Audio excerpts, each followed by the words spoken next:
Hello there YouTube, and here we are with Ben Border. This video is actually going to be me moving my 30 breeder from my mom's house to my girlfriend's house because I am moving in there. And this is going to show you what it is that I'm doing to move my tank. This isn't the first time I've moved the tank, it's probably actually the fourth time. And right now I haven't done anything. I'll be filling these up and bringing them out into a container at the house, or in the car, and then transporting most of the water at first. I have another tank over there for holding the water, and then I'll move the stand and tank last, and then fill it back up, and then acclimate the corals back to it and place them in there. As you can see, everything is pretty happy in here with the LEDs. A huge rose bubble tip anemone. I don't know if I remember placing a video about that yet or not.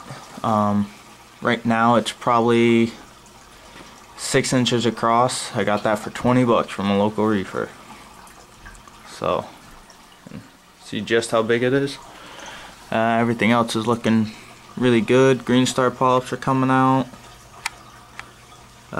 Candy cane, kryptonite one. I have 2 frags of that. My girlfriend wants one of those, so I'll keep one. Frog spawn right there. Hammer looking good. And the green hammer's back there.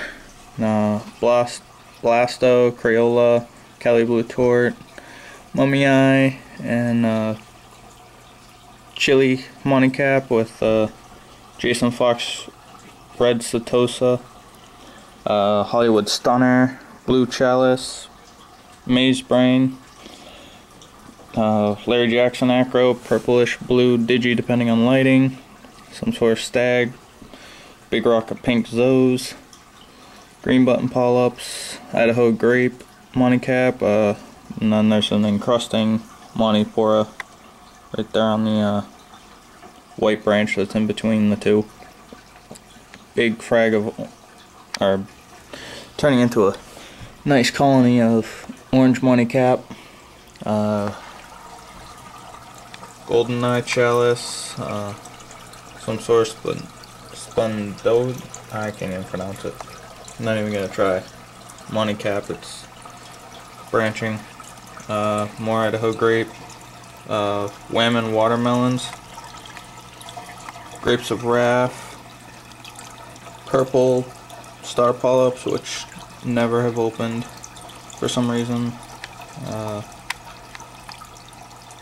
Supposed to be my fire and ice those, and then Miami Hurricanes.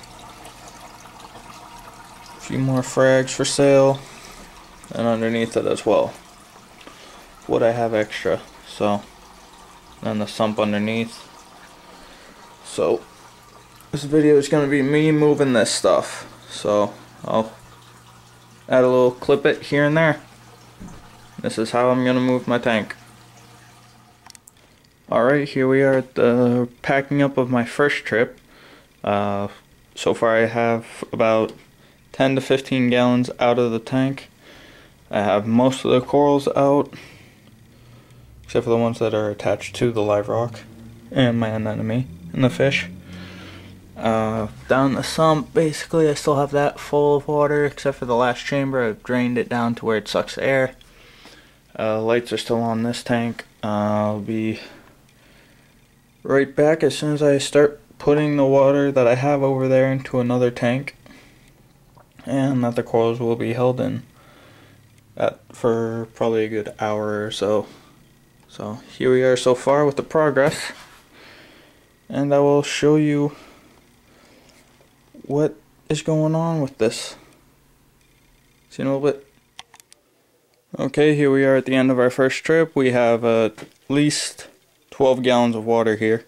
I have the 10 gallon full and the 20 long. It has about a gallon to 2 gallons in there.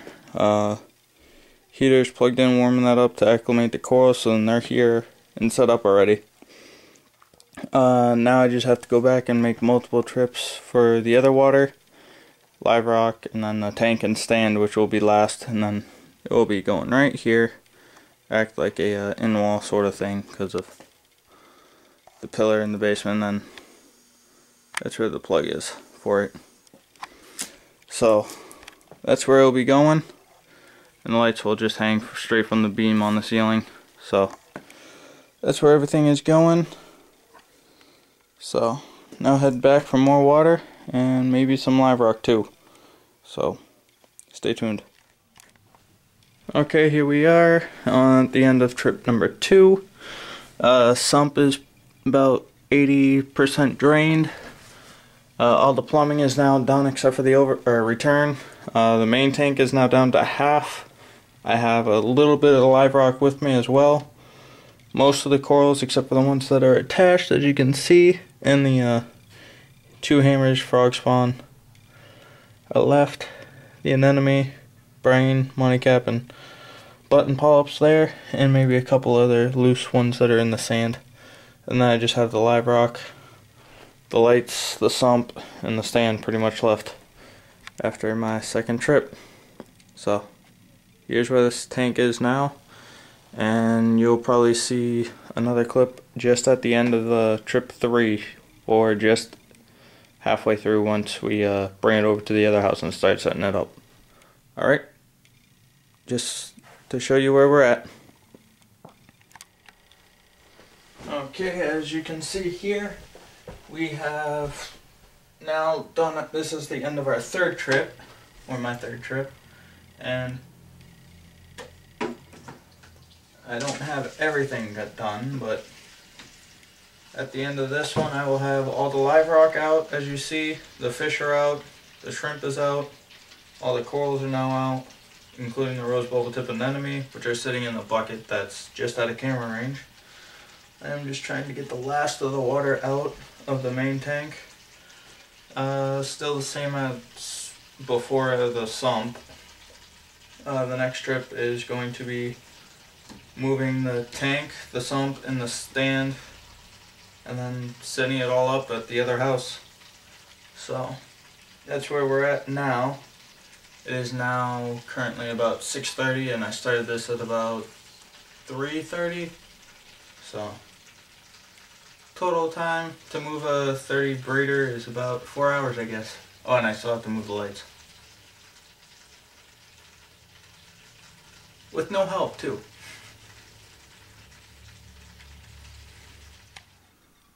Here we are, all moved out now. Just gonna come back tomorrow for that. Okay. Here we are, it's now 8:30 at night, and we finally just moved everything over. I just have to center that underneath in this area. Start filling the water back in, which is in the tub there, and then the 10-gallon and 20-gallon. And also in the 5-gallon bucket where the fish, the anemone, and stuff like that are all being held at the moment. Sump is all moved in as well. I'll just have to redo the plumbing, aquascaping, so it looks like it's going to be a late night. Still have to put some more corals in the tank just so then they stay stable. And then I also have to go and pick up my girlfriend in a half an hour. So, took me good 4 to 5 hours because I started at 3:30 and it's now 8:30, so 5 hours. So, and I got help from my girlfriend's dad just at the last part.